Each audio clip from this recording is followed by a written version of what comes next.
Sorry मित्रों, किसी कारणवश वो कैमरा ब्लॉक हो गया और रिकॉर्डेड नहीं हो पाई। पूरी वीडियो बनाने के बाद जब मैंने देखा नहीं रिकॉर्ड हुई। चलिए हम वहीं से चलते हैं, स्टार्टिंग करते हैं। हमने कोऑर्डिनेटिंग कंजक्शन पढ़ा दिया था, सबऑर्डिनेटिंग कंजक्शन के बारे में, क्लॉजेस के बारे में पढ़ा दिया था। बात कर रहे थे हम सबऑर्डिनेट कंजक्शन की, सबऑर्डिनेटिंग कंजक्शन की। सबऑर्डिनेटिंग कंजक्शन कौन कौन से होते हैं देखिए, though, although, though, although, till, until,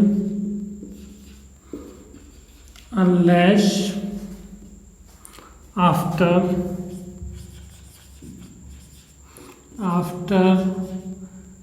before, after, before, when, where, how, who, as soon as,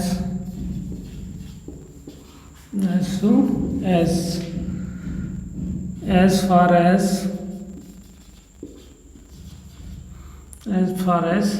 इस तरह के जितने भी सारे कंजक्शन रहेंगे वो आपके सबऑर्डिनेटिंग कंजक्शन के अंतर्गत आएंगे। आपको मेन रूप से कंजक्शनों को ध्यान करना ही करना होगा।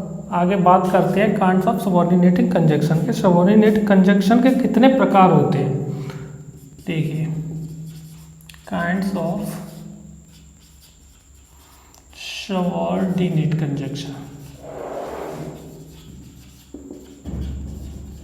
सबऑर्डिनेट कंजक्शन के प्रकार। सबऑर्डिनेट कंजक्शन के जो प्रकार होते हैं मेनली 3 प्रकार होते हैं। पहला होता है आपका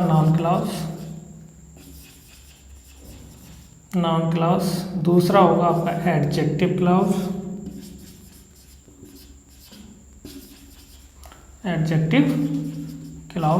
और तीसरा होगा आपका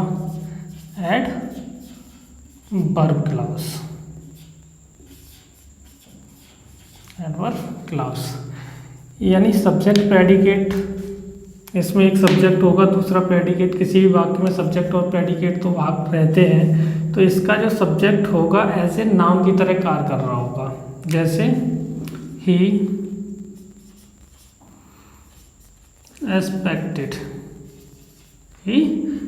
एक्सपेक्टेड दैट, और ही गॉट फर्स्ट प्राइज। तो इसमें आप देख रहे हो ये जो वाक्य है आपका, इस पर निर्भर हो रहा है, इसकी एक्सपेक्टेड जो मेन वर्ब है उस पर। ये नाउन की तरह पूरा है, ये वाक्य पूरा नाउन की तरह कार्य कर रहा है, तो यहाँ पे ये नाउन क्लॉज का एग्जांपल हो गया। दूसरा होता है आपका एडजेक्टिव क्लॉज। एडजेक्टिव क्लॉज में क्या होगा, जो आपका नाउन होगा वो एज ए एडजेक्टिव की तरह कार्य करेगा। जैसे आई नो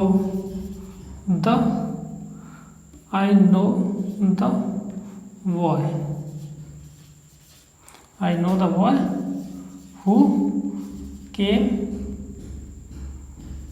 हियर। मैं उस लड़के को जानता हूँ जो यहाँ आया। तो ये देख रहे हैं, ये आई नो द बॉय, ये पूरा एक सब्जेक्ट की तरह काम कर रहा है, लेकिन ये किसकी विशेषता बता रहा है, हु केम हियर, ये लड़के को इंडिकेट कर रहा है यहाँ पे। तो यहाँ पे ये एडजेक्टिव क्लॉज हो गया। तीसरा आपका होता है एडवर्ब क्लॉज। एडवर्ब क्लॉज एक नाउन होगा, वो एक एडवर्ब की तरह कार्य करेगा। जैसे ही इज वाइजर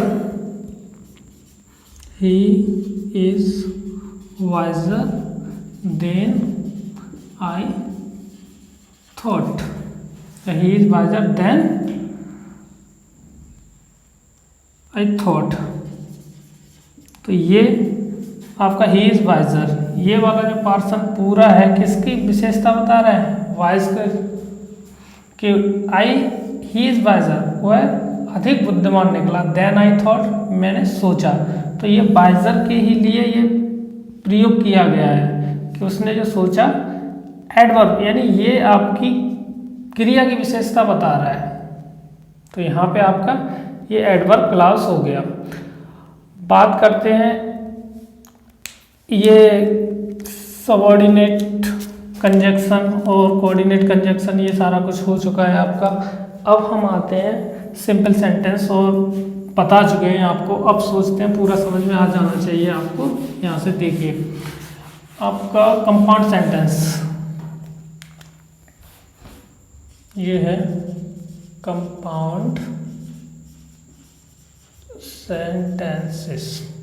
यानी कंपाउंड सेंटेंसेस क्या होते हैं? कंपाउंड सेंटेंसेस वे वाक्य होते हैं जिनमें दो प्रिंसिपल क्लॉज होती हैं, वो आपके कंपाउंड सेंटेंसेस कहलाएंगे। जैसे वे सेंटेंस जिनमें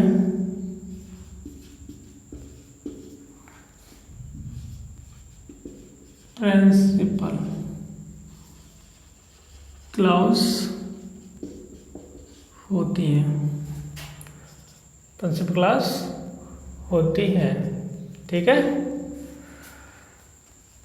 ये प्रिंसिपल क्लॉज एक वाक्य में दो भी हो सकती हैं, दो से अधिक भी हो सकती हैं, लेकिन होंगी आपकी प्रिंसिपल क्लॉज ही। जैसे मैं बोलूँ he is going to Delhi, he is going to Delhi and I am going to Mumbai.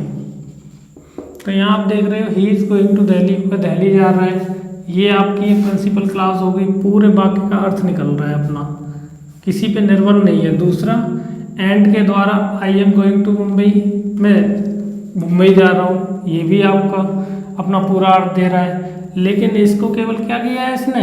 Coordinating conjunction के द्वारा इसको जोड़ दिया गया है। तो मेनली बात हमें ये भी ध्यान रखनी है, मैंने पहले ही बोला था आपको कंजक्शन सारे याद करना पड़ेगा, कौन सा कोऑर्डिनेटिंग कंजक्शन होता है, कौन सा सबऑर्डिनेटिंग कंजक्शन होता है।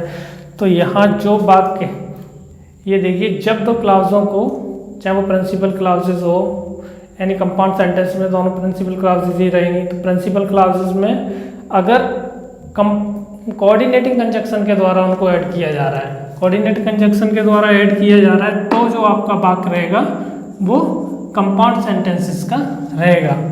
ठीक है, इसके जो कंजक्शन होते हैं कोऑर्डिनेटिंग कंजक्शन, वो हम पिछली वीडियो में ही आपको बता चुके थे, तो यहाँ दोबारा से लिखने की कोई आवश्यकता नहीं है। अगर आपने नहीं देखी है तो आप बैक करके पहले वो वाली वीडियो देखिएगा, तब आपको समझ पाओगे अच्छे से। उसके बाद आते हैं आपका कॉम्प्लेक्स सेंटेंस। कॉम्प्लेक्स सेंटेंसेस, यानी कॉम्प्लेक्स सेंटेंसेस क्या होंगे? कॉम्प्लेक्स सेंटेंसेस में क्या होता है, एक आपकी प्रिंसिपल क्लॉज होती है, उसके दो या एक उसकी सबऑर्डिनेट क्लॉज होती है। तो मेनली जो दो वाक्यों को जोड़ा जाएगा, एक प्रिंसिपल क्लॉज के द्वारा और कम से कम एक सबऑर्डिनेट क्लॉज के द्वारा। तो वे वाक्य जिनमें एक प्रिंसिपल क्लॉज होती है तथा एक या दो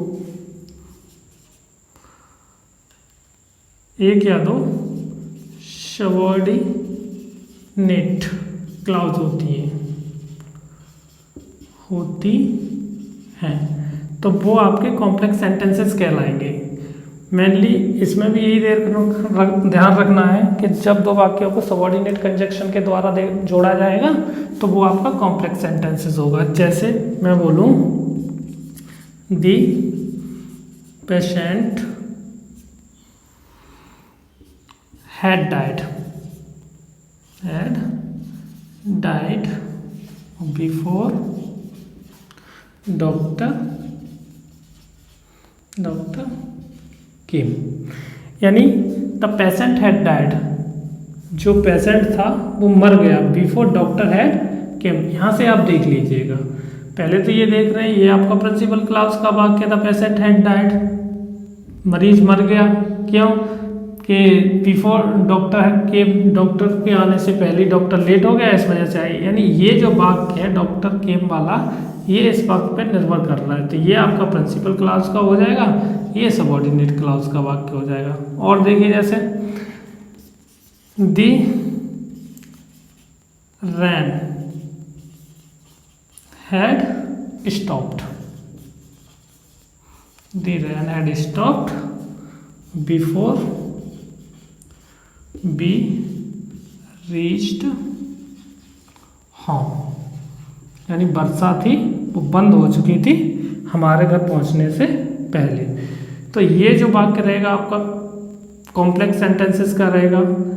मेनली आपको यही फिर कहना चाहूँगा कि आपको कॉम्प्लेक्स और कंपाउंड सेंटेंस करने के लिए आपको या तो आप प्रिंसिपल क्लॉजेस वो भी आपको समझ में आ गई होंगी। आपको ध्यान रखना है कि आपका जो कंपाउंड सेंटेंस होगा उसमें दोनों ही आपकी प्रिंसिपल क्लॉजेस मिलेंगी, तो वाक्य आपका कंपाउंड सेंटेंसेस है। अगर वाक्य में एक प्रिंसिपल क्लॉज मिल रही है और एक या दो सबऑर्डिनेट क्लॉज मिल रही है दूसरी, तो फिर आपका वो वाक्य कॉम्प्लेक्स हो जाएगा।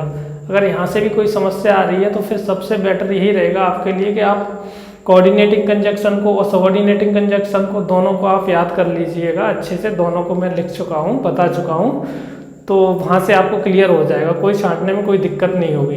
आशा करता हूँ ये आपको सिंपल सेंटेंस क्या होते हैं, कंपाउंड सेंटेंस क्या होते हैं और कॉम्प्लेक्स सेंटेंसेस क्या होते हैं अच्छे से समझ में आ गए होंगे। नेक्स्ट वीडियो में मिलते हैं इनकी एक्सरसाइज के बारे में, तब नया टॉपिक स्टार्ट करेंगे। पहले हम छांटेंगे, एक एक्सरसाइज लेके आएंगे, उसमें आपको सिंपल सेंटेंस, कंपाउंड सेंटेंस और कॉम्प्लेक्स सेंटेंस सबके मिश्रित वो उदाहरण दिए होंगे, उनको आपको पता करना है। तो चलिए तब तक आप याद कीजिएगा, मिलते हैं नेक्स्ट वीडियो में। वीडियो कैसी लगी जरूर बताइएगा। धन्यवाद।